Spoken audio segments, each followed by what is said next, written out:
દ્વારકાધીશ ઓમ નમો નારાયણ। જે 2 દિવસથી આ શ્રી મુરલી મનોહર મંદિર સુપેડીમાં જે ઘટના બનેલી એ ઘટનાના શ્રી મુરલી મનોહર મંદિર ટ્રસ્ટના એક સંત સાધુ તરીકે રવિદાસ બોલું છું।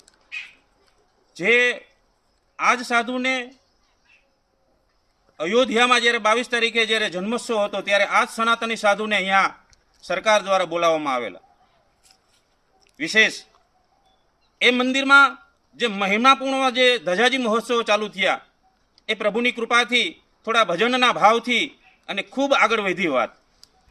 વિશેષ 2 દિવસની જે ગ્રામજનોની જે માગણી હતી એ માગણીને માન આપી અને કોઈ પણ ભક્તજનોના લાગણીને દુભાઈ નહીં એ માટે હું મારા પરિવારને લઈ અને ચપ્પલ પર નથી પહેર્યા એવી માન આપી બધા ગ્રામજનો આગેવાનો જે હતા એ બધા અને જેને વિશેષ વધારે મારા પ્રત્યે પ્રેમ હતો એ બધા સમજી ગયા હશે એને માન આપીને હું મંદિરને કાલથી મારા ભ્રમણમાં એટલે અજ્ઞાતવાસ તરફ મારા પરિવારને લઈને જાઉં છું।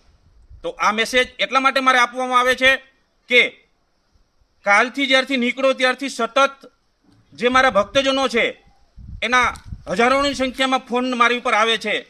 તો એ ભક્તજનોને પણ એક જાણ કરું છું કે હું મારા અજ્ઞાત સ્થળે મારા પરિવારોને લઈ અને એક મારા ભગવાન અને મારા ચીપિયાજી લઈને ત્યાંથી નીકળો છું। વિશેષ એ મંદિરનું મેં છોડ્યું છે પણ મારા મોટા ભાઈ એટલે કે મહંત સંદીપદાસ બાપુ એ હાલમાં અહીંયા પૂજારીમાં છે।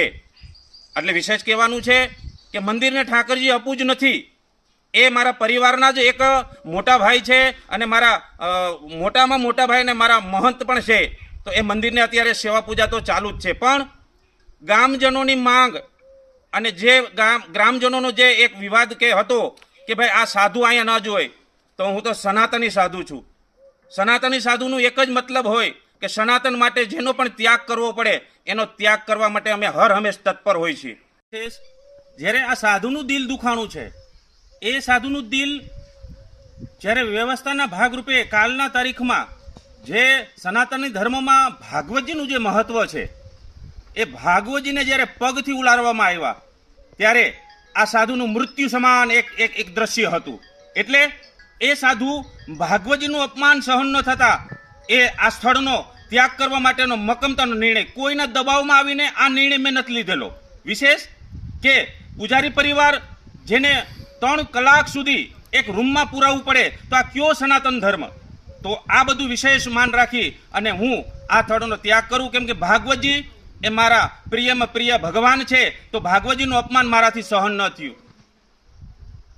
તો એક સંત સનાતની સંત કેવડો ત્યાગ કરી શકે એ જગતને હું બતાવવા માટે મારા પરિવારને લઈને નીકળી ગયો છું। મારા બાળકો નાના છે, હું સંસારી અને ગ્રહસ્થી સાધુ છું તો પણ જે ગ્રામજનોની તીવ્ર માગણી હતી માગણીને માન આપી અને હું નીકળી ગયો છું। તો આ મેસેજ મારા અંગત જે સેવકો છે મારા ભક્તજનો છે એને હું પહોંચાડું છું। કોઈ પણ કોઈ વિવાદ ન કરતા, કોઈ માથાકૂટ ન કરતા એવી મારી સાધુની નમ્ર વિનંતી છે। તો હવે પછી હું મારા અજ્ઞાત સ્થળે હશું તો મને કોઈ ગોતશો નહીં એવી મારી નમો નારાયણ, જય સિયારામ।